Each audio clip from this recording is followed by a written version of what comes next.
le mindset. Est-ce que tu en as déjà entendu parler? Moi, j'en ai déjà parlé dans les épisodes de podcast ou dans les lives du lundi, mais je l'ai mis de côté très longtemps. Je pense que je l'ai même sous-estimé. Alors, il nous fait passer à l'action ou il nous fait rester dans l'inaction. Il nous fait poser des questions ou il nous fait ne pas nous poser des questions. Il nous booste ou il nous retient. J'arrive pas trop à savoir pourquoi. Dans l'épisode d'aujourd'hui, si tu cherches des méthodes ou des solutions, des techniques, bah ça va pas être le cas, donc passe ton chemin, attends l'épisode de la semaine prochaine qui va être génial. Ou alors, bah écoute cet épisode si tu te poses toi aussi des questions sur ton mindset, parce que sincèrement, je commence moi à m'en poser de sérieuses et je vais te les partager aujourd'hui.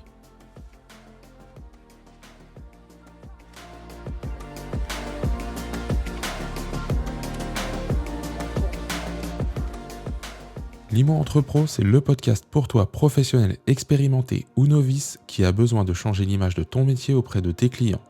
À chaque épisode, nous partageons ensemble un ou plusieurs sujets pour t'aider à avancer dans ton quotidien, pour qu'il te ressemble, qu'il soit aligné avec tes valeurs et surtout remettre l'humain au cœur de ce métier. Alors je te remercie de ton écoute et c'est parti.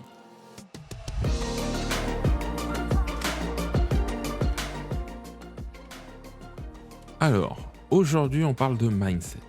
Déjà, qu'est-ce que c'est que le mindset? J'arrive pas à le définir. Ah, ça commence bien hein, pour un épisode dans un podcast qui se veut donner des conseils, en tout cas des réflexions. Il y en a qui vont parler d'état d'esprit, il y en a qui vont te parler que c'est le réglage de l'esprit, il y en a d'autres qui vont te dire que c'est une façon d'être, une façon de vivre. Waouh! Bon. Donc, on peut y mettre un peu tout, et ça fait peut-être partie de ces mots, tu sais, qu'on n'arrive pas vraiment à définir avec un autre mot que le mot qu'on lui a attribué.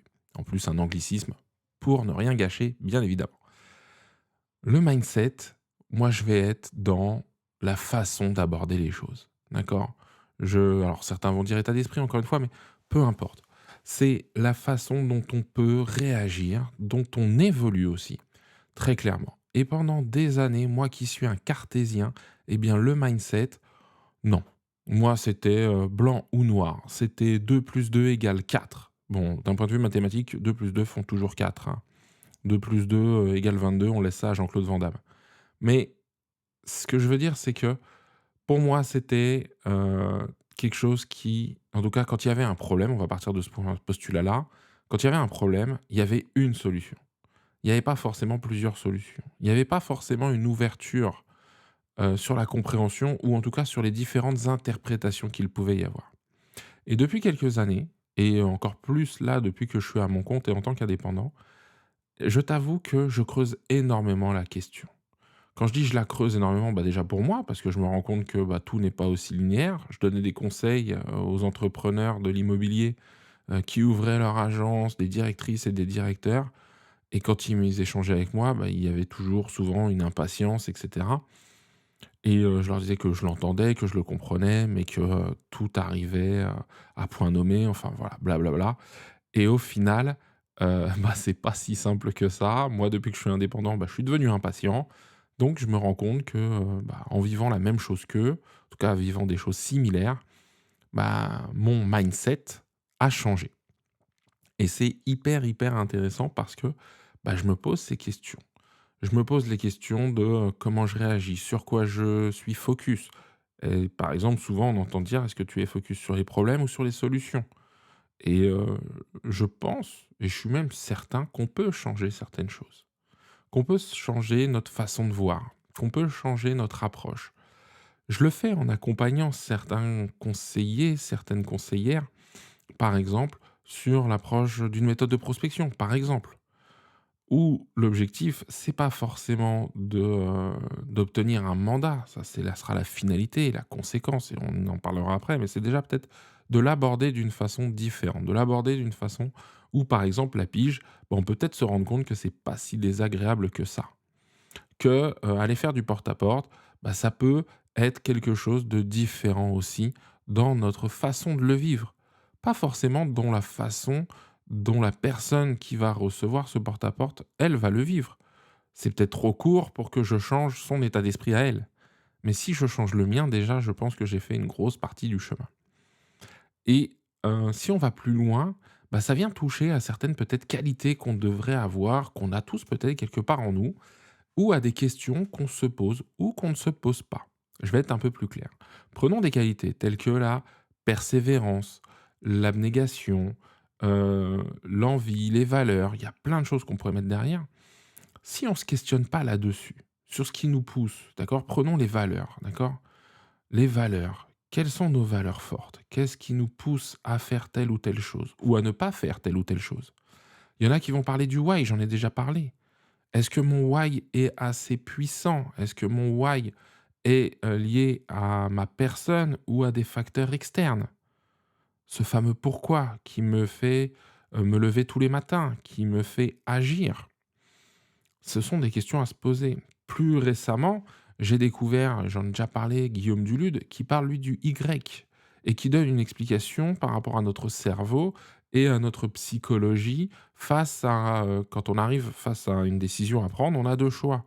En gros, un choix un peu, on va dire, plus facile, qui va me récompenser immédiatement, qui est souvent de l'évitement, qui est souvent donc une façon de refuser de l'anxiété. Et en développant à aller vers cette branche du Y, eh bien, on le répète et on répète et on renforce ce type de comportement? Ou est-ce que je vais plutôt sur la branche de gauche? C'est-à-dire la branche où, oui, à l'instant T, ça va être plus compliqué pour moi de sauter le pas, ça va être plus difficile d'y aller. Mais la récompense et ce qui se trouve derrière, eh bien, est sans commune mesure. Et là, on touche à notre mindset, à notre état d'esprit. Et est-ce que ça peut se régler? Je pense que oui. J'aurais dit encore il y a quelques mois, quelques années, non. On est comme on est, et cetera, et cetera. J'en suis pas certain. Ou alors on est comme on est, mais on ne se connaît pas assez. Oui, je sais, c'est très philosophique, hein, mais je l'avais dit, hein, à chaque dizaine, je fais un épisode un peu différent, un peu plus personnel. Et si tu es resté jusque-là, je t'invite à écouter ce qui va venir parce que on va aller chercher des choses. Qu'est-ce qui te, qu'est-ce qui fait que tu as changé? Est-ce que tu as envie de changer? Est-ce que tu as les capacités de changer? Est-ce que tu entrevois ce que peut être ce changement? Vers quoi il peut t'emmener? Sur quoi tu peux agir? Ça fait beaucoup de questions, hein, je le sais. Et je t'avoue que suivant, les étapes, les, moments dans lesquels je suis, bah, parfois j'ai des réponses assez limpides et parfois, c'est un sacré brouillard, hein. Et franchement, c'est pas mal. Alors quand je dis: «C'est pas mal», c'est sur l'instant, je vais être très clair avec toi, c'est d'un ennui mortel et encore je reste très poli. Quand je dis un ennui mortel, c'est pas, de l'ennui comme, de la routine, hein. Non, non. C'est, comme ça vient chercher des choses, ah ça vient piquer, très concrètement, c'est ça, hein. Ça vient piquer, ça vient remettre en cause. Mais par contre, quand tu dépasses ça, quand tu vois que tiens, tu as fait telle chose et que cette chose qui te bloquait n'est plus bloquante. Tu le sais maintenant exactement pourquoi tu le fais. Tu te connais mieux. Bah, sincèrement, tu l'abordes plus du tout de la même façon. Tu le vis complètement différemment et ça, c'est un game changer, c'est un truc, ouais, qui te fait des déclics, qui te fait te dire: «Tiens, j'ai abordé, ça de telle manière, j'étais dans tel contexte et ça m'a permis de surmonter, bah, une croyance, un obstacle, une personne peut-être, à qui on accordait, peut-être trop d'importance ou pas assez, à qui on accordait un pouvoir de nuisance qu'elle n'avait pas. En tout cas, moi, ça, c'est des trucs qui aujourd'hui, me font évoluer et je continue à creuser, à différents niveaux, dans différents domaines et je te laisse avec cette phrase-là parce que je veux pas faire trop long sur cet épisode. Déjà, je pense que si tu t'es posé, le quart des questions que j'ai mises là dans cet épisode, c'est pas mal. Mais je vais te laisser donc avec cette réflexion. Je n'arrive pas à savoir à qui on l'a comment dire? À qui on l'attribue. Je l'entends souvent, je l'ai lu beaucoup, j'ai cherché un peu. Heu, alors l'original est, comment dire? Malcolm Forbes, d'accord? Donc je pense que c'est lui l'initiateur de la citation, mais elle a été revue et je vais te partager après son évolution, qui dit: «On surestime ce que l'on n'est pas et on sous-estime ce que l'on est. D'accord? On surestime ce que l'on n'est pas et on sous-estime ce que l'on est. Et dans sa version là que j'entends plus récemment, c'est on surestime ce qu'on peut faire en 1 an et on sous-estime ce qu'on peut accomplir en 10 ans.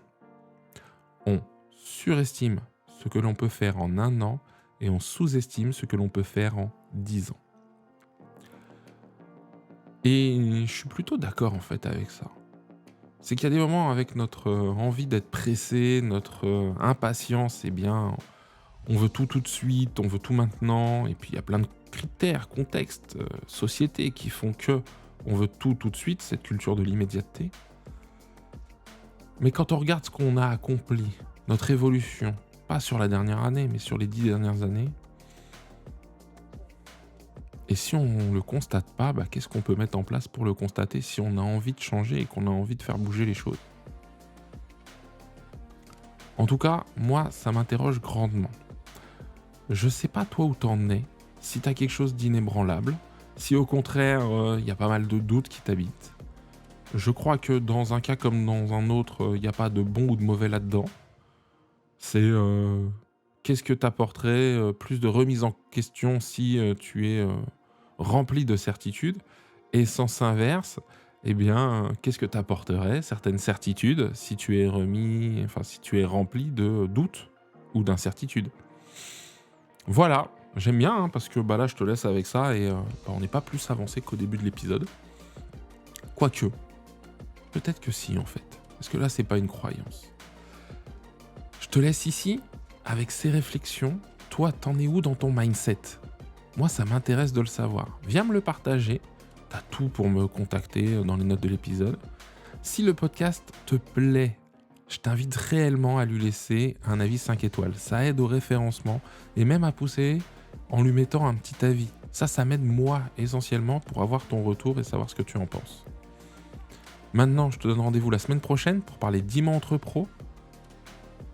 D'ici là, prends soin de toi et de tes clients.